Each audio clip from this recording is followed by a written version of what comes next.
Жана ошол Жана иштер болуп атканда түшүңүз келди, ошол жерден. ошо Чыңгыз Ордо келип бир училищтер болуп, анан жана подрядчик менен тиги УКСтын начальнигин камаган мезгилде менде дагы кыйналыч сезимдер болуп, ушул кыйналып жүрсөм бир күнү түшүмдө мындай бир үйдүн залында болот экен, бир тааныштарым менен турам мен дагычы.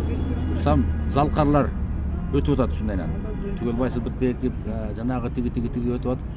Этек жагында ушул Айтматовдун өзү басып келатат да. Ушундай артында басып келди дагы. Ошо мен турган жерге келип туруп, карап туруп, башын мындай ийкеген боюнча кайра өтүп кетти да.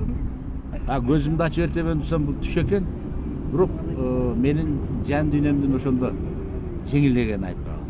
Ошондон кийин мендеги сезимдер бүт кайра көкөлөдү.